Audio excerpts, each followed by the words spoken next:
Hi everyone, welcome to ELI, the place where you get your daily dose of inspiration for entrepreneurship. And today we have with us Mr. Abhishek Negi, who is the founder of Eggoz, which is a brand of eggs with a promise of freshness and consistent quality. Abhishek is a graduate of IIT Kharagpur and has been an entrepreneur since 2014. Hi Abhishek, welcome to ELI. Hi Priya, thanks for having me here. It's great to be a part of your show, and I'm looking forward to share some of my experiences with young entrepreneurs via your medium. I would request you to introduce yourself to our audience, please. Sure. So I am Abhishek Negi. I am the co-founder of Eggoz.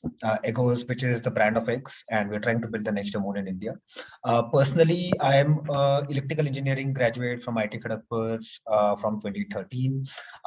Professionally, I have worked with Vodafone after graduating from Vodafone as part of their technology division, and since 2014, I have been an entrepreneur myself. I quit my first job after 1 year of working over there and started my cab aggregation startup where we introduced the concept of one-way oscillation rates for one-way journeys and we scaled it to a nationwide presence. But unfortunately, that venture failed due to various macro reasons and we had to call it a shut shop. But I've been building Eggoz with my college mates from 2014. It has been more than 4 years for me over here. Personally speaking, I come from an army background. My father is a retired army officer, and since childhood, both of my parents have instilled a very strict sense of fitness and diet. So, Egos for me has been a personal intersection of fitness as well as something I like, which I've been eating from childhood. So I eat eggs on a daily basis, and this time I'm trying to build it with my friends and college mates, and something area which I'm really passionate about. Okay. Tell us a bit about Eggoz. What are the products are you selling and how are you selling it? Hmm. So Eggoz is a brand of eggs. We are a brand of packaged eggs where we are selling 24-hour fresh eggs in the market. By 24-hour means that these eggs were laid 24 hours before we pack them. Right, so it is absolutely fresh. We are one of the freshest eggs available across the globe. All of the eggs which are there, which we sell to the consumers, are produced from hen which are fed herbal hen feed. Mhm. Now, normal norm in this industry, in this egg industry, and we can go deeper into the problems of this industry as well moving forward, is that a majority of the farmers use chemical feeds, antibiotics, and hormones. But with Eggo's eggs, it is completely not there. These are completely herbal. These eggs are fresh, hence these are more nutritious for you. And because there are also much features and a faster supply chain, better feed, and also all of these eggs pass through 11 safety checks in our system, where we do grading, UV sanitization, and proper cleaning. The eggs are more tastier as well. The dishes you make out of them are much more better. The experience is much more better. And this is direct feedback which we get from our consumers. So Egos is a brand of packaged eggs. We sell our eggs in packs of 6, 10, 25, 30 packs, depending on the distribution channel we are in and depending on the consumer use case. And we are an omni-channel distributed company. So by that I mean is that we are there in your nearby Kirana store, in your apartment society, in your nearby Reliance Fresh, Easy Day, or any other modern trade outlet in your Spencer's, more retail, as well as we're there online on Big Basket, Milk Basket. We also sell our subscription deliveries through our own website as well, direct to consumers. But that is a very new model for us, and we are trying to do some loyalty-based experiments over there. But all in all, we are an omni-channel brand of eggs, and today we are the top selling brand of North India, and we are taking it nationwide as we speak. Okay. Uh, can you tell us what was the initial hypothesis that you had? Did you really think that people Hmm. would be, they would be very concerned about which brand of eggs they will buy? And is there a, Hmm. brand building opportunity in this particular space? Absolutely. So I'll give you a bit of background, and let's take two steps back about what is happening in the macro scenario and why essentially Ecos chose to exist, right? So India is a $12 billion egg consumption market today and has been growing at 15% year on year, which means that the consumption in India has been doubling every 5 years. and will continue to do so because post-COVID, people have become more aware about eggs. Eggs are production has increased in India, and people are more aware about hygienic products and about the nutritional benefit of eggs. Mhm. So by 2030, it is projected that this market will grow 3 times and will Okay. touch around 32 to 33 billion consumption market. That being said, while the market is large, but the problem is that today 98% of the eggs which are there in India are sold in loose and unpackaged format. So it's a clear commodity case where eggs today in India is a commodity. It's treated like a commodity. Quality is really bad. By that I mean is that the average egg which is available in retail has already lost close to 50% of its nutrition values. And most of the feed practices followed by farmers are that farmers use regular antibiotics as part of the feed diet, as part of the poultry feed, which by regular I mean daily. And farmers use daily estrogens and growth hormones to increase productivity. Mhm. Farmers use alcohol distillate based byproducts like DDGS, which are known to cause heavy metal contamination. Farmers use leather meal, and these things are very common because this industry does not have that kind of healthy margins for farmers to support them. So farmers are not also entirely at fault. It's just that they're trying to maximize their profits.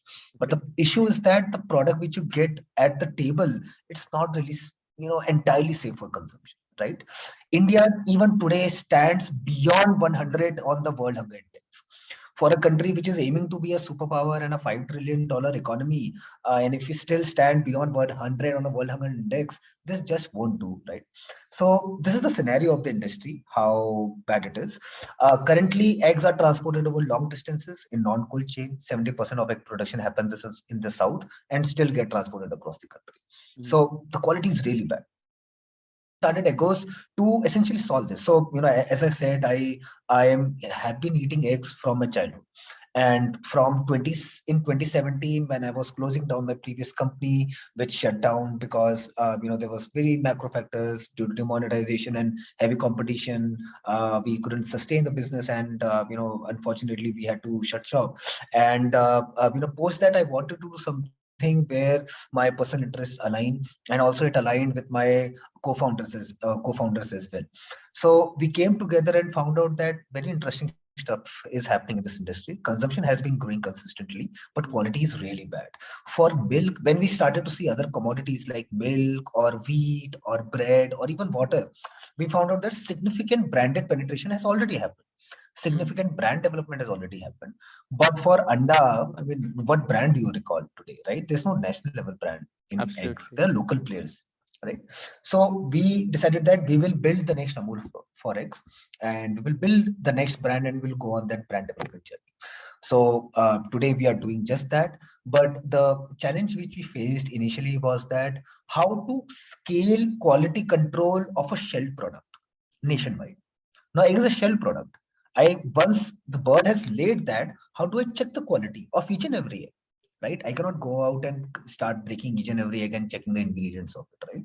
So Mhm. we had to build a technology-based business model where we control the farming practices, we control some of the aspects where farmers, whatever feed they use or whatever practices they use, we will get a standardized output, and that can be sold in the market, and then that can be scaled as well. And that has worked for us. It took us 2 to 3 years to crack that backend model. But in 2020, once we did that, we have been building our branded journey. And since then, we are the top selling brand of North India, and we are growing very, very rapidly.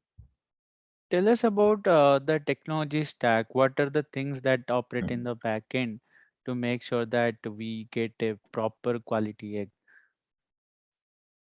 Right. So the back model at the back end is an asset light farmer integration model. We are not a farmer sourcing company, which is that I will go to a farmer, I will say to him that I will buy your stock, and I will just repackage it and trade it in the market. We're not doing that, right? Because by doing that, I don't know what quality I'm selling to the consumers. For consumers, it has to be a world grade quality. All of the Eggoz has to meet grade AA standards. Now, to do that, our problem statement is that we have to scale standardized quality in the market, and we also have to scale it to remotely distributed local poultry farms across. Mm. So what we do when we partner with a farmer, we do a thorough audit of their farming practices. What are the biosecurity on their farms? How is the bird health? What kind of diseases are going? What is the feed formulation they are currently using? What are the previous ailments they had? What kind of arrangement they have? What kind of shed strength they have? And all of these things. There's a full exhaustive list on which we do an analysis. And then the data points show us what is the farm health score. And then we get what is the bird health score today. And is it applicable for eco standards or not? Once we are able to make this analysis, we onboard that farm. Mm-hmm. Post that, the farmer has to use the input structure we provide, because the farming, the feed structure is with us is completely herbal. We use ingredients like maize, like soya, like marigold, turmeric. We use a lot of haldi as part of feed, and that helps us in providing that antibiotic properties and healthy properties to the eggs. We use flower extracts and things like this, which provide a very bright yellow and a bright orange color to the yolk. So normal yolk you may see in the market is very pale yellow. When Mm-hmm. you see the color of a yolk, it will just look like the logo which is there behind you of the ELI logo. It will just look like that, or the logo which is there behind me, right? It is of that color. So it is the quality which we get. Now, one is a feed structure which we are able to control, and by doing regular audits and by doing regular farm visits, we are able to ensure that. Second is that now the machinery which is producing my egg is a living animal, right? It's a Mm-hmm. poultry bird. It's a living layer bird which is producing it, right? If the bird is under stress, its organs will go under stress. Right. And if the organs go under stress, the calcium deposition on the egg may go weaker, eggs may get deformed. There can be high breakages in the system. The shape and size of the eggs may go bad. They may not qualify for my branding. The nutritional qualities which are being imparted to the eggs may also get better. So I will have to take care about what is happening with the bird in real time, because today we manage more than 2 lakh birds in any given day.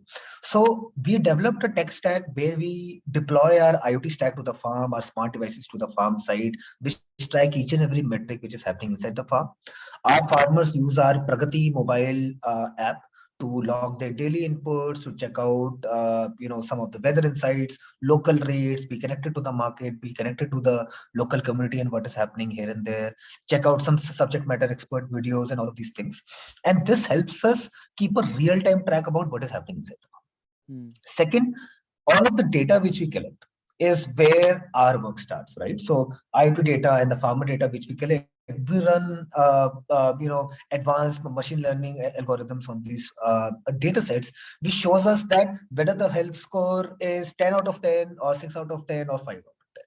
And if the health score is going below a certain thresholds, our team will immediately go down to the farm and try to solve it. And our doctors will get alerted and they will visit the farm and do a thorough veterinary audit of the farm. So that is the tech stack which is today at the back end. And then once these eggs are procured and are brought back to our processing center, the processing, which is fully automated and based on machinery, and the selling in the market to each and every retailer, and we serve more than 3,000 counters today, is completely based on an in-house developed ERP solution, in-house developed order management solution, which we have developed, which is scalable and helps us serve more than 3,000 counters today, and can even scale us to more than 3 lakh counters for us in future. Okay. Uh, would love to also discuss a bit on unit economics. So the kind of technology you have deployed and other systems that are in place, I'm sure that would have a additional cost on top of manufacturing cost or the raw material cost of the eggs. And when you compare that to the eggs produced in locally, I think they would have lesser cost of production compared to the eggs you produce. How do you Mm. compensate for that, or I mean, how do you margin your product, and how does the unit economics play out? So yes, if you were to use the feed formulation which is prevalent in the market, which is mostly chemical ingredient based, your cost of production will be. That's absolutely true, and that is why people use it, right? When we deploy our herbal hemp, the cost of production goes up because these are rich ingredients which are being provided to the birds.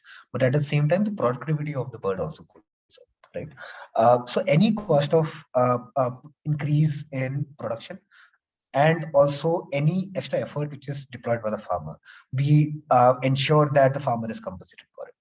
And even on top of that, according to the local benchmarks, we end up paying a premium over the local benchmarks. Okay. And premium as high as 5 to 6% is what we are paying to farmers today at this current stage for standard white eggs. Okay. And we are also paying premium as high as 50%, 50% to farmers who are producing a niche eggs. So Okay. just for clarity, we sell three kinds of eggs in the market: standard white, brown eggs, and fortified eggs, which comes with vitamin D and B12 and Okay. so the premium which is rolled out to the farmer and the benefit cost benefit which is rolled out to the farmer is obviously additional for the different variants and for the premium we also get from the market.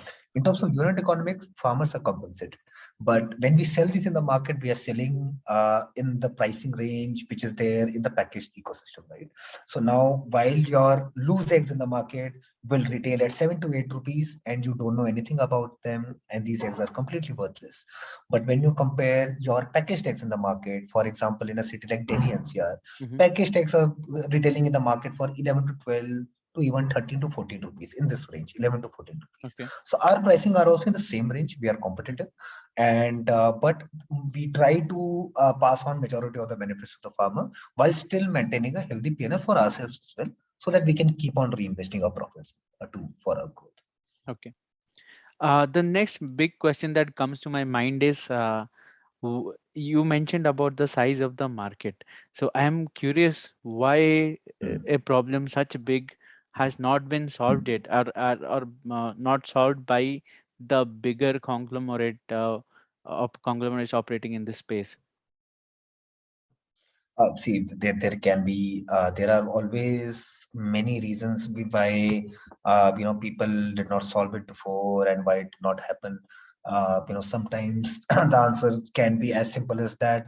It always takes one entrepreneur or one company, one startup to come up and try it out and take the onus and the risk of building it out, right? It can be like that. But for us, what we see is that there are multiple reasons why it has not happened till now. While we do have good regional level brands, Hmm. you have your regional level brands in Bangalore as well, the local players which are available. They're also in NCR, they're also in Mumbai. These are regional level players who have built a good enough sync with the customers, good enough brand name with the customers. But at the same time, these guys have been producers, right? Now, if a Bangalore brand were to expand to Delhi NCR, they also have to invest in land and poultry farms in Delhi NCR as well, because they do not have our kind of asset-led business model, right? So that is why we have not seen a national level play, and mostly we have seen a regional level play till now. And compared to any other player who are mostly selling websites through their e-commerce offerings or through their website offerings, the issue with that is that they're not able to do a full integration like the extent we are able to do, which is complete integration and a complete vertical intervention into the value chain. So that is why their quality is not as supreme as we are able to deliver in the market. These are some of the reasons, but and when it comes down to it, it all boils down to that: which is the team who is willing to take the onus and willing to take the ambition that I will take the task of building it out. I will take the challenge of building the Amul for eggs in India, and we have taken it up, and we will do it for the first time in India. Okay. Again, let's take a step back. I'd love to understand the brand building process for Eggoz. Now, the kind of scale you are operating at, and that too in a very short period of time, I think that is amazing. So, can you tell us how did you achieve this scale? So, what led to the real growth? While I'm asking this, I also like to understand how consumers kind of liked your product and what kind of feedback they have given and what led to this amazing growth. uh, I would say many things, and I would say many mistakes, many failures, many experiments have helped us grow till this date. And now, after learning through our experiments, we know what to do and what not to do. But one thing that uh, that is just non-negotiable and just the basics of building any company, any product, any brand is sound quality. My quality has to be such that once a consumer eats an Eggoz egg, he does not go back. He does not he does not eat any other egg in the market. He just wants an Eggoz egg, right? Mhm. So we have been able to deliver that quality. When So I'll just give you an example. Compared to when you eat your normal egg, right? Your eggs which you're consuming will smell, right? Mm, When you eat an egg, your entire neighborhood will come to know that कि आज यहाँ पे अंडे बन रहे हैं. आपके सारे पड़ोसी को पता चल जाएगा. mm, Second, when you eat an egg, they're mostly dirty. There are litter marks on top of it, blood stains, and you clean these eggs before putting them in fridge. mm, Second, when you break them open, it will fall like butter. Albumin will be very, very thin. Yolk will also be very, very thin. And the omelet which you make out of it will also be not of a good texture. mhm, Why? Because these eggs are 7 days old, 10 days, and have been using chemical ingredients. So the quality is not that great. And till now, these were the only available options for us. So we have been consuming it and making do because we know that ande khana healthy hota hai, so hum kha rahe hain. mm, When you eat an Eggoz egg, now Eggoz egg is fully serviced, which means that it is number one, 24-hour fresh. Number two, all of the eggs pass through a 11 safety check process, which includes proper candling. We remove any eggs which have any meat spots, blood spots, or hairline cracks. We wash each and every one of these eggs. We UV sanitize each and every one of these eggs. All of these eggs comes with printed Eggoz nutrition on top of it, which shows that it is quality checked. And all of these eggs are graded. When you open up an Eggoz box, all of the eggs will be of the same size and they will be large eggs, large size. mhm, Okay. Second, because of the herbal feed and because of the freshness, when you try to consume an Eggoz egg, it won't smell at all. It will be completely odorless, and that is the virtue of the herbal and feed we are providing to the egg. And also because it is fresh, it has not been infested with salmonella bacteria. When you crack it open, the ingredients will fall like thick gel. The yolk will be so thick you can pick it up with your hands. The end product which you make out of it, omelets or half fries or poaches or anything, will be far more tastier than any egg you have tasted in the market. And it's not just I am saying because I eat 4 eggs on a daily basis, but these are also our direct consumer feedback which we get on a day-to-day basis. And this is the core thing, a core product differentiation that has helped us scale it very, very well, including our supply chain prowess and also the technology integration that we have used, mhm. which has helped us scale operation. Okay. uh, Quality, technology, all these are fine and good, but sometimes as startups, we find some growth hacks that really help us to grow fast in our target Hmm. market. So is there any Hmm. sort of growth hack that you have uncovered along the way that we can learn or maybe apply to our ventures? Yeah, so the while the growth hacks which we use are very specific to our industry and may or may not be used in other industries or any other kind of startups as well. Mhm, But one thing we have done from day one is that technology intervention has to be at each and every level of our business. So it's not only farmers, but it's also inventory management, it's also processing, it's also delivering to the stores, last mile logistics, everything is technology enabled. What that helps is that all of the systems have been developed in house. It has been developed as per our custom requirements. mhm, And also, I'm getting data points from each and every place. So, as entrepreneurs, and this is an advice out there, right? That when you track data on a regular basis, it helps you iterate your business on a regular, periodic basis as well. You mhm, are getting the data, you're learning what is working, what is not working, which metric is going off the charts, which metric makes sense and does not. So you remove the metrics which does not make sense for you, and you constantly improve, try to improve your metrics. mhm, And over time, what you see is that it provides you a compounding effect. After 2 3 months or 4 months of doing this exercise, your metrics start improving, the baseline improves, and suddenly you see that you're growing very, very rapidly. So technology intervention is key. Sound data analytics and technology intervention at every level you can imagine, just go for it. okay. Speaking of metrics, I'd love to know what would be the North Star metric for your venture. What all metrics do you track on a day-to-day basis?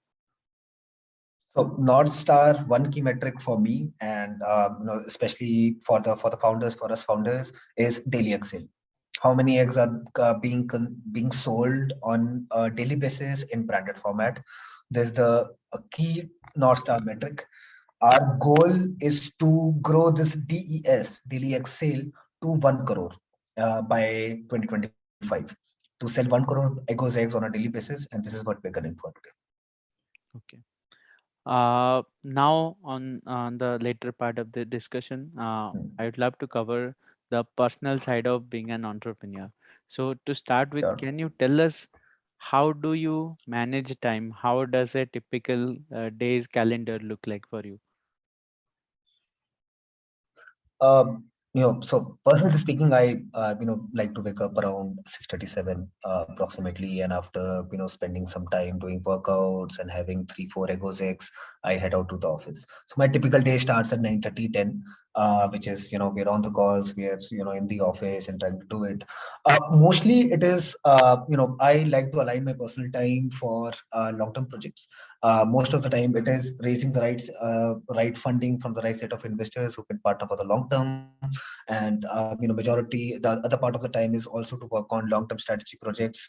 Where are we going, where would we be 2 years down the line, which are the key areas which would want my intervention to look at, be it a P&L item or an operational item.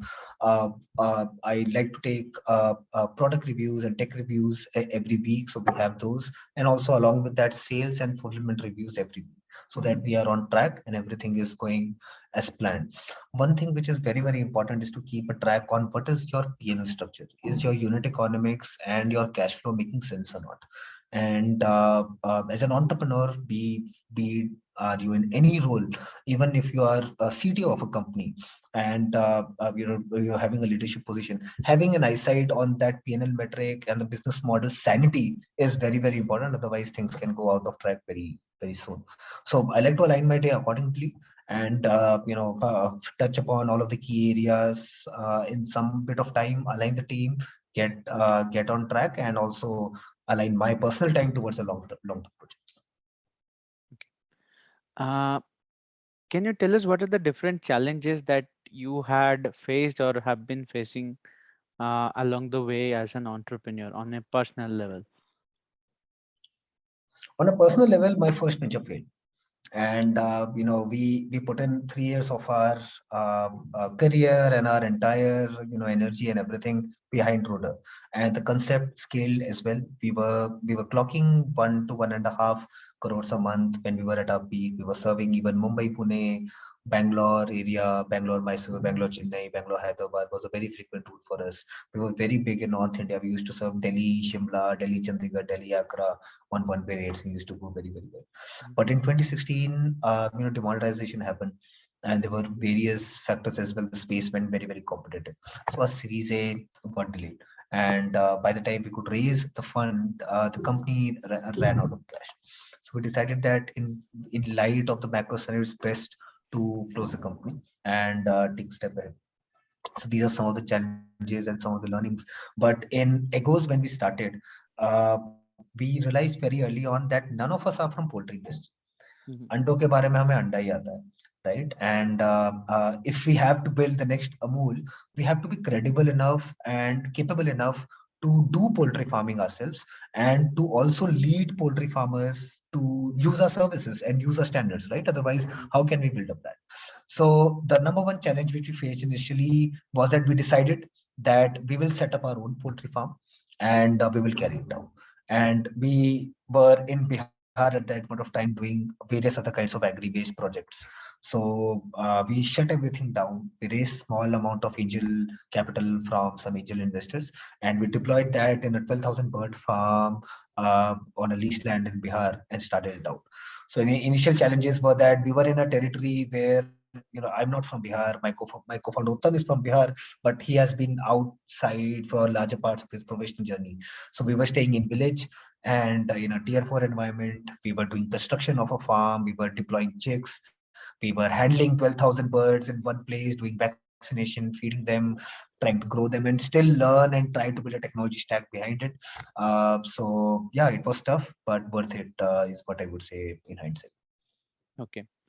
Uh, as an entrepreneur, you are expected to stay energetic, and mm, there would be instances where you might lose focus or you just get tired because you are a human being. And when that happens, many times the business also suffers. So, can you tell us how do you manage situations where you are not feeling energetic? It is very important to get a good night's sleep. Sleep is a very critical part of a human being, and especially for an entrepreneur. You're required to keep a level-headed mindset throughout the day, because your job is to make the right set of decisions, right, when it is required. And for that you have to be in the right mind frame. And to manage stress well, and also to have the right set of frame of mind, and to be slightly de-stressed. Sleep well. Take at least 6 hours to 8 hours sleep. Just dedicate that time, because that will have a compounding effect during your work time, right? You can work 16 hours a day or even 20 hours a day, but if not having a healthy sleep, then it's not good for you in the long term. So do that. And sometimes, as entrepreneurs, we like to push the needle, and trying to stress us out, work through the hours and everything, and that's very essential, because you're trying to work against the grain, and you are trying to overwork everyone else in the market.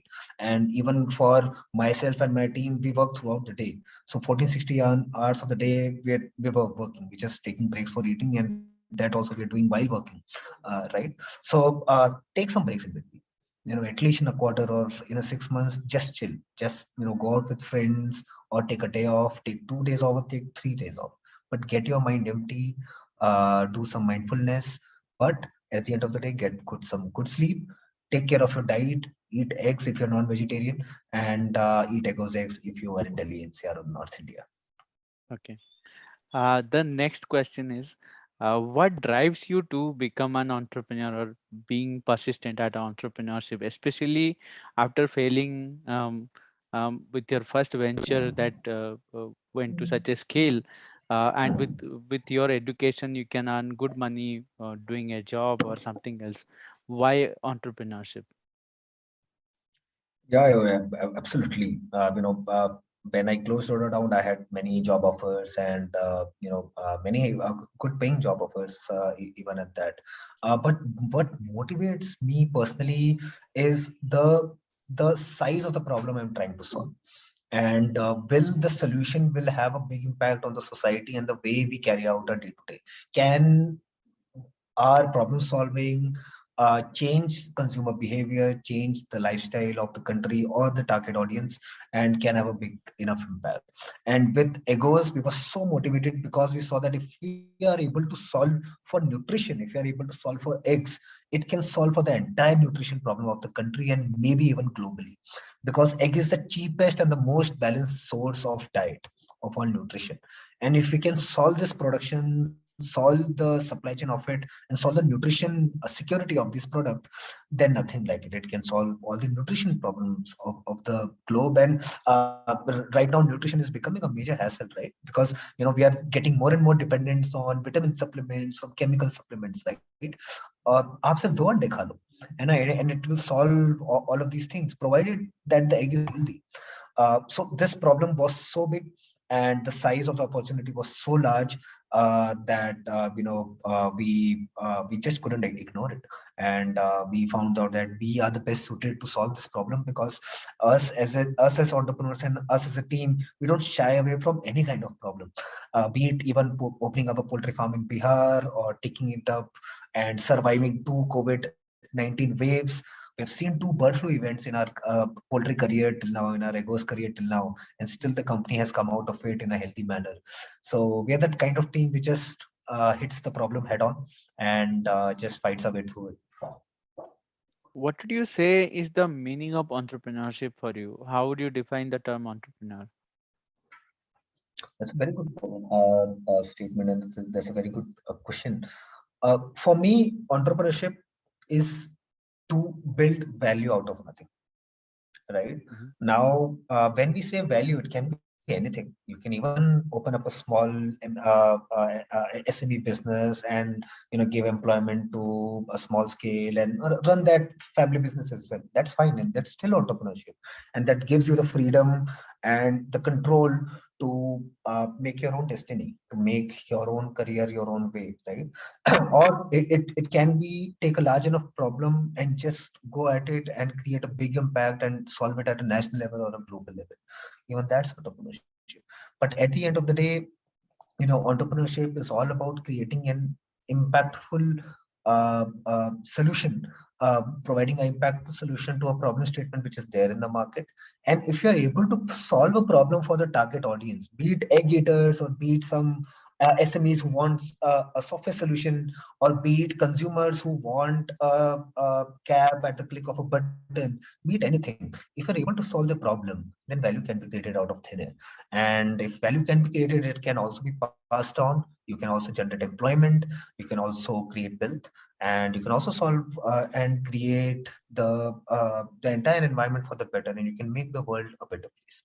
So entrepreneurship is about just going at it and try to solve bigger problems, and doing it at your own pace, and try to solve the problems you are passionate about. Okay. Uh, my final question to you. Uh, what are the different lessons that you have learned as an entrepreneur, especially the interesting lessons which we can take away and apply to our ventures? uh, I would say two key lessons, and these are very important even for young budding entrepreneurs. It's very crucial. Number one is build the right set of team, and build the right A team very early on. So within startups, right, you are working against the grain. So your immediate co-founding team, your immediate a core team, and all of the team you aggregate in person has to be an A team, has to be an alpha team. There's a saying, right? How do I quantify this? You don't need a army of soldiers when you run a startup. That can be required by big companies and big corporations who have just fixed job to do, right? Mm, You need a unit of commandos. Now the difference is that uh, for in a unit of commando, every commando is trained on each and everything. Every person is mm, capable to carry on his own. He knows CPR as well. He knows all weaponry. He knows health issues as well. He knows running, flying, swimming, everything. Right? He's capable to do everything. Now, obviously, some of the person are specialized in certain areas. So mm, build a team of commandos, people who can take ownership, who can be pillars for you, and who can work in hand for you and provide that support so that business gets pulled up in a compounding manner. Because if you're a team of 10, 15, and all of the people are level-minded and like-minded and have the same kind of caliber and ambition push in the job, then it just compounds mm. and just multiplies, right? So build the right set of team, invest in that, and it will just compound in future and will help you. Second is that don't shy away from uncomfortable conversations. Sometimes, even in team exercises, even in customer exercises, vendor exercises, some contractual obligations, or anything like that, any conversation you're having, don't shy away from uncomfortable conversations. If something is going bad, just tell it it's going bad. In startups, it's going to be a happy day or a rosy day for you 1% of the time. 99% of the time, it is a challenge, it is a fight, and you're just fighting it out, right? So just be upfront about it. Try to solve the problem. Always remember you're working against the grain, and you're trying to build it out in a very short span of time. So you cannot sit on a problem and think that "Ki apne aap solve it." You have to solve it today. And if you have a good set of people around you, then things get solved immediately, because your team will understand that there must be a Well, I must say it was a very nice conversation, and unfortunately, we have come to the end of the discussion. I'd say it was a great pleasure to host you here at ELI, and thanks for your time, Abhishek, and our best wishes for Eggoz. Thank you so much, Priya, for having me. And I must really say the questions that you have are really interesting. It takes through all of the aspects of entrepreneurship, be it business wise or professional wise. And I just hope my 2 cents would, motivate someone or contribute to someone's problems or the challenges he or she are facing. And I look forward to seeing more of your podcast and other hosts, so that I can also learn from them, and carry them in my day to day. Thank you, Abhishek. Thanks for joining. Thank you so much, Priya.